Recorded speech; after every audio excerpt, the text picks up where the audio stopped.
ಇವತ್ತು ಗುಂಡಿಗಳ ಸಮಸ್ಯೆ ಬಗ್ಗೆ ಚರ್ಚೆ ಮಾಡಿದ್ದೇವೆ. ಸುಮಾರು 10,000ಕ್ಕೂ ಹತ್ತಿರ ಗುಂಡಿಗಳನ್ನು ಈಗಾಗಲೇ ನಮ್ಮ ಅಧಿಕಾರಿಗಳು, ಪೊಲೀಸ್ ಅಧಿಕಾರಿಗಳು, ಪಬ್ಲಿಕ್ಸು, ನಮ್ಮ ಇಂಜಿನಿಯರ್ಸು ಎಲ್ಲ ಐಡೆಂಟಿಫೈ ಮಾಡಿದ್ದಾರೆ. ಮುಖ್ಯಮಂತ್ರಿಗಳು ಡೆಡ್ಲೈನ್ ಕೊಟ್ಟಿದ್ದಾರೆ. ಎಲ್ಲರೂ ಕೂಡ ಡೆಡ್ಲೈನ್ ಕೊಟ್ಟಿದ್ದಾರೆ. ಸೊ ಅಕ್ಟೋಬರ್ 30 ತಾರೀಕು ಒಳಗಡೆ ಎಲ್ಲ ಬೆಂಗಳೂರಿನಂಥ ಎಲ್ಲ ರೋಡ್ಗಳನ್ನ ಮೋಟ್ರಬಲ್ ರೋಡ್ ಮಾಡಬೇಕು.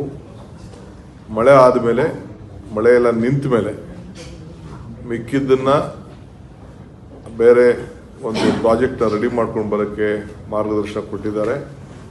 ಆ ರೀತಿ ಪ್ರಾಜೆಕ್ಟ್ ಕೂಡ ಅವರು ರೆಡಿ ಮಾಡಿಕೊಂಡು ಒಂದು ಎಸ್ಟಿಮೇಟ್ ರೆಡಿ ಮಾಡಿಕೊಂಡು ಅವರು ಬರ್ತಾರೆ. ಇಡೀ ಬೆಂಗಳೂರು ನಗರಕ್ಕೆ ನಮಗೂ ಗೊತ್ತಿದೆ, ಮಳೆ ಜಾಸ್ತಿ ಆಗ್ತಾ ಇರೋದ್ರಿಂದ ಅನೇಕ ಸಮಸ್ಯೆ ಇದೆ. ಎಲ್ಲ ನಗರದಲ್ಲೂ ಗುಡ್ಡಿ ಇದೆ, ಬಟ್ ಬೆಂಗಳೂರಲ್ಲಿ ಮಾತ್ರ ಜಾಸ್ತಿ ಪ್ರಚಾರ ಆಗ್ತಾ ಇದೆ. ನಾವು ಬೇರೆ ನಗರಗಳೆಲ್ಲ ನಾವು ನೋಡಿದ್ದೀವಿ, ವಿಡಿಯೋ ತರಿಸಿದ್ದೀವಿ, ಏನಾಗ್ತಾ ಇದೆ ಅಂತೇಳಿ ಗಮನದಲ್ಲಿದೆ.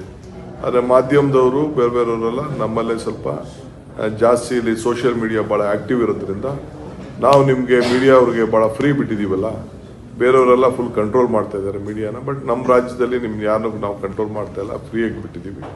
ಸೊ ಈ ಹಿನ್ನೆಲೆಯಲ್ಲಿ ನಿಮ್ಮ ಸಲಹೆ ಕೂಡ ನಾವು ತೆಗೆದುಕೊಂಡು ನಾವು ಮುಖ್ಯಮಂತ್ರಿಗಳು ಇದ್ರ ಬಗ್ಗೆ ಏನಾದ್ರು ಒಂದು ಅಂತಿಮ ಮಾಡಬೇಕು ಅಂತೇಳಿ ಕರೆದು ಎಲ್ಲ ಆಫೀಸರ್ಸ್ ಹತ್ರ ಚರ್ಚೆ ಮಾಡಿದ್ದಾರೆ. ಎಲ್ಲರಿಗೂ ಏನು ವಾರ್ನಿಂಗ್ ಕೊಡಬೇಕು ಕೊಟ್ಟಿದ್ದಾರೆ.